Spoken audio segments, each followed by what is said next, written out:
Hey campers, George here, back in the man cave. This time, I'm looking at another sharp and shiny. Got another one from Rough Ryder. This guy here. Let's check it out. So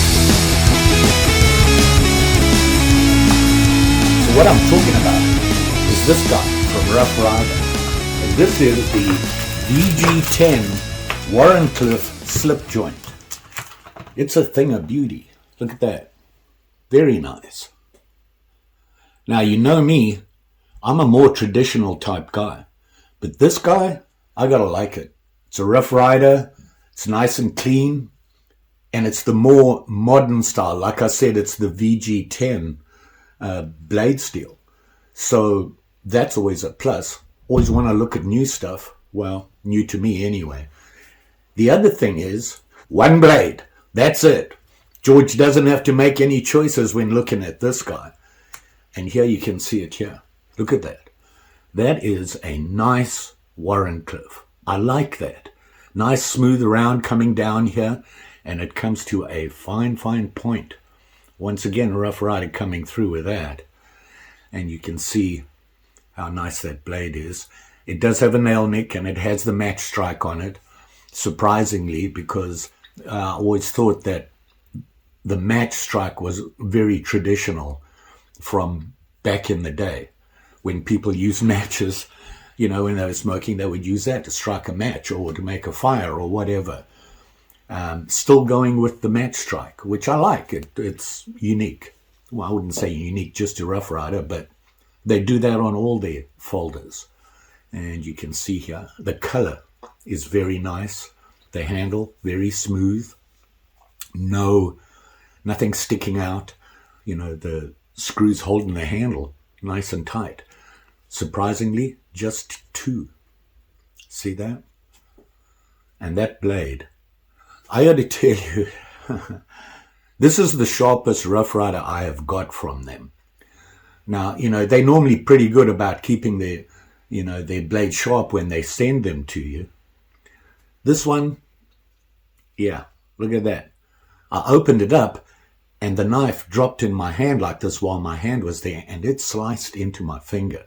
A goodly slice as well.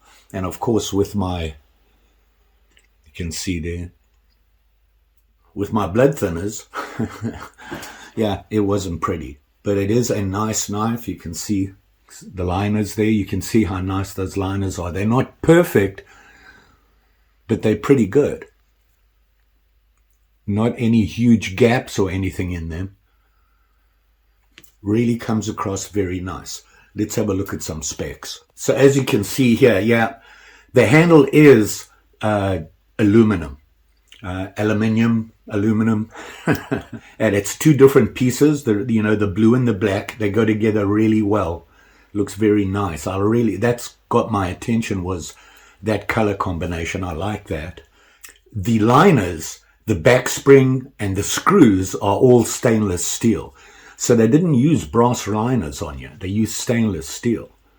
Something different. I haven't noticed that before in Rough Ryder, but there again, I haven't looked at this series of VG-10. Obviously, the reason I got it, the Wharncliffe blade, one of my favorites. I really like these blades. For whittling, they're really good. They come nice and thin at the top here. It's a flat blade. It's really handy for whittling, and you can get into the small bits on the whittling that you need. The model number on this, and it's on the back here, it's a RR2202. And if you look there, you can see it there. And on the other side, Rough Ryder VG-10. The blade, VG-10.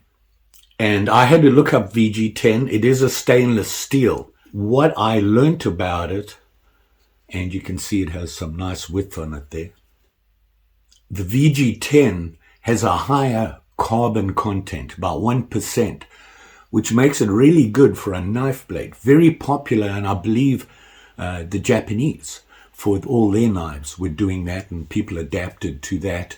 And it's meant to be really nice. It is a nice combination for a knife blade. And that's the VG-10. And length of the blade, which I believe, here we go again, tip to the front of the handle. I'm assuming, is 2.75 inches. Let's check that. Just going to put it on here quickly and have a look. What do you know? To there. Which I consider the correct way, because this part of the blade here, right up to that point, is the working part of the blade. So the 2.75 is the working part of the blade, which I think that's a better measurement than that, because it's a folder. When you close it like that, this is the other measurement everybody's interested in, which just happens to be 4 inches. And we'll check that. Well, I'm showing up just under 4 inches, but not by much. So you can see it closed there. And like I said, it's nice and smooth, very clean. The overall length of the knife, open like this, the opening is a little stiff, but I like that. It doesn't have a half stop on it. It comes straight out. Single blade, obviously. And the overall length from tip to butt, 7 inches. So it's a nice size knife. And looking at the shape of the handle, can you see that dip in it there? I was a little concerned about that, but it feels fine. And, you know, it sits in my hand nicely. I can certainly feel that the curve up at the back here. Is it a problem? No, I think it'll work just fine. And obviously it's a slip joint. So, you know, on the back here, it has the stainless steel, and you can see it there. You know, it's not really a lock, it's a back spring, and it is stainless steel. And it works pretty well. It you know, it goes in there pretty hard. It's not. And when it's there, it's nice and tight. I really love the way Rough Ryder does this stuff.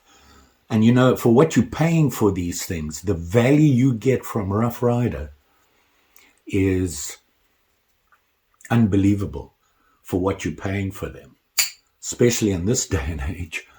Does it line up? A little off-center, but close enough for government work. You know, like I said, for the price, you can't beat it. And of course, the blade, the Wharncliffe, is a brushed satin with just a plain grind on it. It's straight down to the cutting edge. And if you look at that cutting edge, it's pretty good. I mean, they've done a pretty good job on it. Fairly even. And like I said, it's sharp. Let's see if you can see there. It's, you know, for me, that's sharp enough. I can't really complain. I don't really well. But it will cut a curve in it. Can't complain about that. Nice and sharp. I really like this knife. And, you know, like I said, I'm a traditional guy. I've never really looked at the aluminum scales and things like that. I've always liked Rough Ryder for the other handles and that, because they're nice and smooth and they look pretty cool. But this, nice and plain, eye catcher, very clean, very smooth. How much did I pay for it? That much. Not bad. You know, I've noticed that Rough Ryder is getting a little bit more expensive, but I can understand why with everything that's going on. But they're still keeping it very competitive. I mean, you can still buy a $9 Rough Ryder if you look hard enough. But for that price, you can't beat it. And of course, it's well made. I really, really like this knife. Can't complain about that. That blade, I love a Wharncliffe. Well, what do you do? There's not many blades I don't like, especially if they're sharp and shiny. There you go. So there it is. The Rough Ryder VG-10 Wharncliffe. Very nice. Don't forget, like, share, subscribe. You know the story. Pretty sure I'll be back again soon with another sharp and shiny. Always a good thing. Of course, it'll probably be a Rough Ryder, if not a Marbles. I don't know. If you saw my video on my single blade working class sod buster working knives, they're still my favorites. The single blade working knife is still my favorite. But, you know, I like barlows. I like a canoe. Not a big trapper fan. I don't like the two big long blades on one side. And clip points, not a big fan of. But, hey, they're sharp and shiny, so I get them anyway. What can I say? You all be safe out there, especially with them sharp and shinies. Just saying. Thanks for watching. See you again soon.